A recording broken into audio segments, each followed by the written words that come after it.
Hey, everybody, this is Minister Mason. I'm so excited to be here today. Listen, this is the day that the Lord has made. We shall rejoice and be glad therein. And so I am here today with my oldest son, Roquace Mason. And so we just want to come together and give you some words of encouragement. Listen, this is the season of Thanksgiving. This starts the season of holidays. You know, we go from Thanksgiving and then we go into Christmas and then we go into New Year's.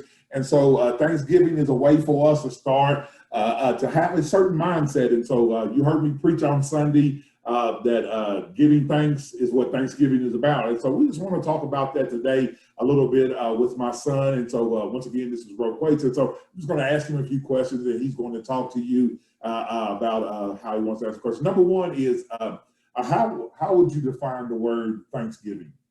Thanksgiving, the way I would define it is honestly just giving gratitude for whatever, giving gratitude to God, giving gratitude to the people around you, giving gratitude to just whatever.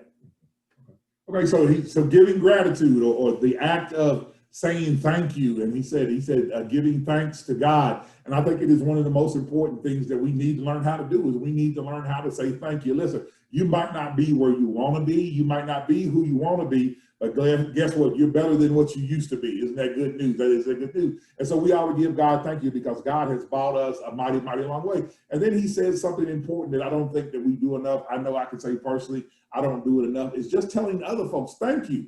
Thank you for the things that you've done. If you have parents that are still alive, thank you. Listen, you might not have had the greatest house. You might not had the best clothes when you were growing up, but listen, you made it. If you're older today than you were yesterday, then you ought to give God thanks, and you ought to give your parents thanks. You ought to thank your educators, those individuals who decided that they wanted to pour into your mindset. So thank your teachers, especially right now during this time of COVID where we can't go back in the classroom. We ought to be thankful for those around us who support us. You know, listen, I'm really thankful for the people who pray for me because I know I made it this far because of the prayers of individuals, the prayer of my church members, the prayer of people who are concerned about me. And so that's good.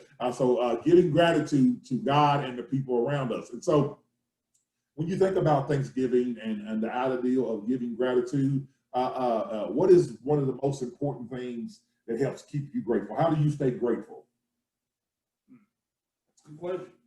How do I stay grateful? Well, I have to do a little bit of a self-reflection, and I have to think about where I was and where I'm at now. Even if I really didn't go much of anywhere, the fact that I'm still on the same road and I haven't gotten worse is enough to give thanks. That's good. That's good. So he says first starts with self-reflection. Look back where you were and look where you are now. And he says, even if your trajectory hasn't changed much, be thankful because sometimes we have to remember that anything can go up, can come back down. Anything that is, even sometimes in life, I thank God for the days where it's just normal. Nothing great has happened. Nothing bad has happened. It's just a normal day. Listen, especially in 2020, we hadn't had many normal days that were just, nothing spectacular, nothing sad happened. So yeah, he's right. We have to do some self-reflection. We have to look back and say to ourselves, where was I? If you're better today than you were yesterday, you ought to give God the praise. If you're in the same place today that you were yesterday, then you ought to give God praise. But listen, I want to challenge you that even if you find yourself going back, understand that anywhere that you go with God. And so even if you have lost some things, even if some things have retreating in your life, even if you see yourself falling back, understand that God won't let you fall too far that he can't pick you back up again. So we give God praise. And so that's good. And so the final question today is for Brother Roquace is, as we think about this ideal of Thanksgiving, he talked about that how he defined Thanksgiving. He says that the way that he makes sure that he stays grateful is by self-reflection. But this final question is one, if there's some individuals that are out there that you could say thank you to, who would it be? And tell them thank you. All right. This one. Okay. I would like to give thanks to my parents for, at least if nothing else, putting up with me for the whole year. And I would like to give thanks to my grandmother. Same reason, but you know what? I also just would like to thank everybody I meet, because you've taken the time out, to get to know me. And we had conversation, even if it was a short conversation, even if the conversation was about anything pertinent. It was the fact that you took the time out to have a conversation. I also want to give thanks to God for just keeping me alive. I mean, that's good. That's good. That's good. You know what? I like hanging around people who are deeper than deep waters, because you can swim in deep waters. And he says, many times we thank God for our parents.